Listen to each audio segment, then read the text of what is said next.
आप लोग देख रहे हैं फॉर्म इंडिया फायर न्यूज़। यहाँ पर कुछ लोग इकट्ठा हो रखा है, जहाँ पर हम लोग देखा है कि बहुत ज़्यादा भीड़ हो रखे है। आइए हम लोग देखते हैं कि ये लोग यहाँ पर क्यों, किस वजह से यहाँ पर धरना दे रहे हैं। आइए हम उनसे पूछते हैं। सर, आपका नाम, आप लोग यहाँ पर किस लिए आए हैं और आपका क्या रीज़न है यहाँ पर आने का, आप बताएँगे? आपका नाम क्या है सर? मेरा नाम विजय पाल है। मैं एयर हेडक्वार्टर से JCM 3rd लेवल का मेंबर हूँ।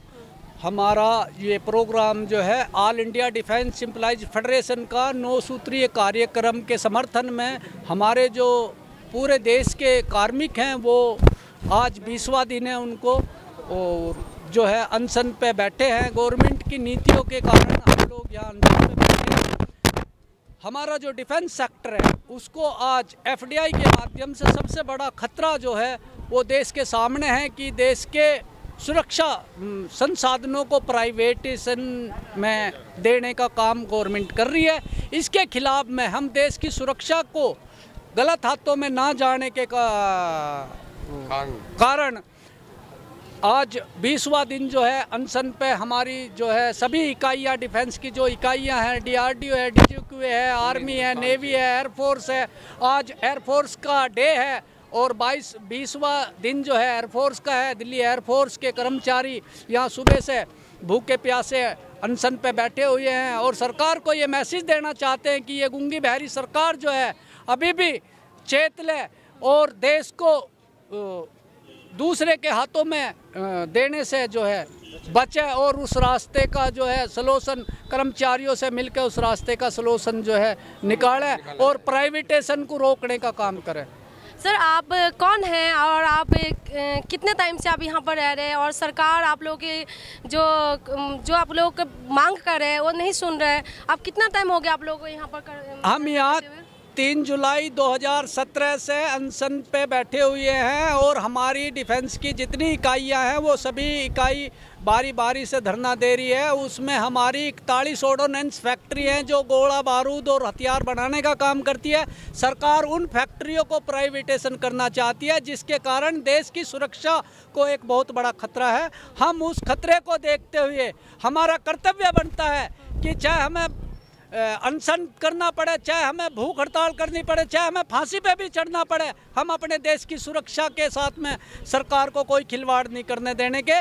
चाहे इससे आगे भी हमें कोई और अनशन करना पड़े और आंदोलन करना पड़े, हम वो आंदोलन करने के लिए भी तैयार हैं। ठीक है सर, अब मैं ये पूछना चाहती हूँ कि आप जैसे इतना टाइम से कर रहे हैं, इसके अकॉर्डिंग आप लोग कहाँ कहाँ जाके अपनी अपील को दिया, कहाँ कहाँ निवेदन करा जो सरकार नहीं सुना, जिसकी वजह से आप लोग आके यहाँ पर धरना देना पड़ा, आप बताएंगे? हमने हर स्टेट के गवर्नर को, हर स्टेट के राज्यपाल को अपनी बात पहुंचाई है और हमने अपना मेमोरेंडम जो है वो भारत सरकार को भी दिया है, लेकिन सरकार ने अभी तक उस पर कोई विचार जो है विमर्श फेडरेशन के साथ, हमारी यूनियन के साथ, हमारी मजदूर संगठनों के साथ कोई उस पर बातचीत करने के लिए अपना मन नहीं बनाया है। तो इसलिए कर्मचारियों को मजबूर होकर अनशन का रास्ता इस्तेमाल करना पड़ा। ठीक है सर, प्राइवेट हो जाए, सरकार को ऐसा फैसला क्यों लेना पड़ा? आप लोग जिसकी वजह से ये खिलाफ आवाज़ उठा रहे हैं कि सरकार प्राइवेट उसमें भेज रहे हैं, ये सारी जो आपने बताया कि सारी जो बारूद है, जो भी कुछ है, आप लोगों ने बोला कि प्राइवेट उसमें भेज रहे हैं। ऐसा सरकार क्यों कर रहे हैं? आप लोगों को कुछ तो पता होगा कि किस वजह से कर रहे हैं, जिसकी वजह से आप लोगों ने आवाज़ उठा रहे हैं। हम इस वजह से आवाज़ उठा रहे हैं, सरकार प्राइवेट क्यों करना चाहती है। आपका क्वेश्चन बहुत अच्छा, मुझे बड़ा अच्छा लगा कि आपने ये क्वेश्चन मेरे से करा। सरकारी कर्मचारी अफसरों को कोई दलाली नहीं दे सकता है, लेकिन जब ठेकेदार आएगा वो अफसरों को मनचाही दलाली देगा, 20% कमीशन देगा और अपना घटिया माल भी नंबर 1 में बेच के जाएगा, जो देश की सुरक्षा के लिए एक बहुत बड़ा खतरा है। अच्छा, यानी कि आपका कहना यही है कि जो देश में हमारी मंत्रालय है, जो भी है, हमारी सेना जो वर्दी पहन रखी है, तो उन्होंने यानी कि ऐसा काम करते हैं। आपको जो लगता है कि आज प्राइवेट में उसमें चले गए ऑफिसर्स इस तरीके की काम कर रहे हैं, आपको लगता है कि ऐसा कुछ हो रहा है, तो इन सारी चीज़ों के खिलाफ यानी कि आप लोग आवाज़ उठा रहे हैं? हम लोग जो है प्राइवेटाइजेशन के खिलाफ इसलिए आवाज़ उठा रहे क्योंकि ठेकेदारी प्रथा जो है भ्रष्टाचार को ज़्यादा बढ़ावा देने के ऊपर आमादा है और सरकारी कर्मचारी जो भी काम कर रहा है वो देश के हित में काम कर रहा है। और सरकार या कोई भी अगर ये कहना चाहता है कि सरकारी कर्मचारी काम नहीं करता, तो मैं ये पूछना चाहता हूँ कि 70 साल से ये देश अब तक कैसे चला अगर सरकारी कर्मचारी ने काम नहीं करा। अच्छा ठीक है सर, आपका मैंने कहना सुन लिया है और हमारे देश भी लगता है कि सुन रहे हैं आपकी बातें। सर आप कहाँ से आए हैं और आपका क्या है? दिल्ली से आया हूँ, एयरफोर्स यूनियन। मैं प्रेसिडेंट हूँ एयरफोर्स सिविल यूनियन का। और हम आज हमारा एयरफोर्स का दिन था। हमारे अलग अलग जगह से हमारे कर्मचारी आ रहे हैं, कलकत्ता, बम्बई और मद्रास, JNK, देहरादून, पूरे देश में से एक एक दिन का पार्टिकुलर दिन दिया गया है। और हमारी 3 तारीख से आज 20वां दिन है। हम डेली स्ट्राइक पे, हैंगर स्ट्राइक बैठती है 1 दिन की। तो इसके लिए हम सब इसी के देश की नीति के मतलब जो प्रधानमंत्री मोदी जो नीतियां बना रहा है उसके खिलाफ हम ये आवाज़ उठा रहे हैं। और जीता जागता उदाहरण जैसे भाई साहब ने बोला है कि जो रिश्वत मांगने का चक्कर है, आज नव भारत टाइम में प्रिंट हुआ पड़ा है। हमारी बाफोस तोप के अंदर जर्मनी का बैरिंग, चीन का बैरिंग लगा दिया और उसके अंदर घपला, उसकी इंक्वायरी बैठी हुई है। ये तो एक छोटा सा एग्जाम्पल है। आने वाले टाइम में जब हमारे हवाई जहाज़ों में, हमारी टैंकों के अंदर जब नकली पुर्जे लगेंगे और देश कहाँ जाएगा, देश कैसे लड़ेगा? हम ये चाहते हैं कि देश की आज़ादी और सुरक्षा खतरे में ना पड़े।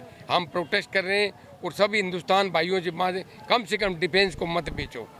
डिफेंस बिक गया तो देश की आज़ादी खत्म हो जाएगी। यानी कि आपको लगता है कि जो डिफेंस है, जो डिफेंस बनी हुई है और खास करके सिविल के लिए डिफेंस बनी हुई है, डिफेंस के लिए सिविल नहीं है ना? ये एक क्वेश्चन है कि आपको लगता है कि डिफेंस बिक चुका है। तो आप लोगों का गुजारिश यही है, निवेदन यही है सरकार से कि डिफेंस ना बिके, है ना?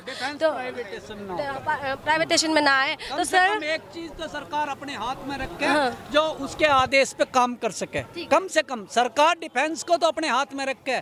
और चीजें बेच रही है सरकार, ठीक है बेच रही है, लेकिन ये तो सुरक्षा से एकदम सीधा का सीधा सुरक्षा का मामला है। इस देश के 125 करोड़ लोगों की सुरक्षा का मामला जुड़ा हुआ है।